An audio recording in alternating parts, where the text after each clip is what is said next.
Lebih baik kita berhijab tapi nggak sholat atau nggak berhijab tapi sholat, karena kadang kan setiap manusia itu berproses dengan hidupnya ya.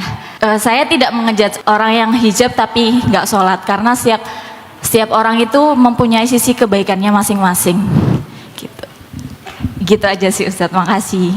Jadi para ulama filsafat Islam itu punya sebuah pandangan, bahasanya gini: tidak ada jawaban yang benar untuk pertanyaan yang salah. Tidak ada jawaban yang benar untuk sebuah pertanyaan yang salah. Jadi mau dijawab gimana juga tetap salah, karena pertanyaannya salah. Kenapa bilang salah? Karena ini bukan pilihan dan ini bukan mendingan. Kayaknya mendingan ini deh, kayaknya pilihannya ini dulu deh, bukan.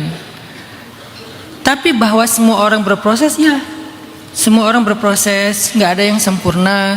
Bahkan yang udah sholat berhijab pun masih banyak hal-hal yang masih kurang dari dia yang untuk dia perbaiki. Ini bukan tentang pilihan, ini bukan tentang mendingan, tetapi ini tentang proses belajar. Tapi kalau dilihat dari tingkat, walaupun dua-duanya wajib, dilihat dari tingkat keharusan dan syarat kunci untuk banyak hal, ya sholat, tiang agama, kunci. Jadi tapi bukan berarti, ini saya nggak ngejawab pertanyaan tadi ya, karena jawabannya pasti salah ya. Saya lagi bikin sebuah urutan yang lain. Di antara kewajiban agama kan dia masuk di dalam rukun Islam dan seterusnya, tiang agama bla bla bla. Yang pertama dihisap adalah sholat dan seterusnya. Tapi bukan berarti ya udahlah kalau gitu mas saya sholat dulu aja, nggak usah berjilbab. Nggak gitu juga pilihannya. Karena emang bukan untuk dibandingkan atau bukan untuk dipilih, cuman belajar fadilah masing-masing. Apa sih pentingnya sholat dalam kehidupan kita? Apa sih pentingnya menutup aurat dalam kehidupan kita?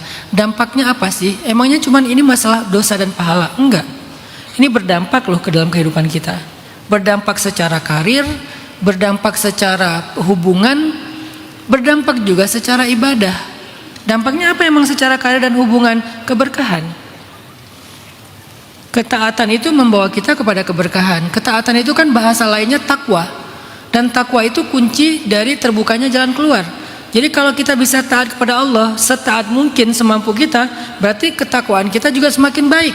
Kalau ketakwaan kita semakin baik, begitu kita ada masalah, Allah akan memberikan kita makhraja dan rizqun min haitsu la yahtasib. Itu janji Allah. Jadi jangan pikir bahwa jilbab itu hanya tentang halal dan haram, dosa dan pahala. Bukan, itu berdampak dalam kehidupan kita. Begitu juga dengan makanan. Kalau kalian keluar negeri nggak memperhatikan makanan halal dan haram, itu bukan cuma dosa, berdampak kepada kehidupan kalian. Salah satu yang paling membahayakan itu adalah berdampak kepada doa. Orang yang makanannya atau minumannya haram, doanya ditolak. Gimana kita akan minta jalan keluar pertolongan Allah kalau doa kita ditolak gara-gara kita nggak menjaga makanan? Nah, kayak gitu-gitu tuh. Jadi Allah tidak mengharamkan sesuatu kecuali emang ada keburukan di dalamnya, dan Allah tidak menyuruh kita kepada sesuatu kecuali emang ada kebaikan di dalamnya. Bukan tentang hanya perintah, larangan, pahala dan dosa. Pahala dosa itu motivasi, bukan tujuannya. Supaya kita bersemangat untuk melakukan dan meninggalkannya. Itulah kenapa ada pahala dan dosa. Tapi tujuannya itu adalah memperbaiki hidup kita di dunia dan di akhirat. Jadi mbak, saya nggak bisa jawab mana yang lebih mending, karena tidak ada yang mending. Tapi berproseslah, belajarlah, jangan berputus asa. Bagi mereka yang udah sholat, ya udah jaga sholatnya. Jangan sampai kayaknya tahun ini aku mulai mau berjilbab deh, sholatnya istirahat dulu ya. Nggak gitu.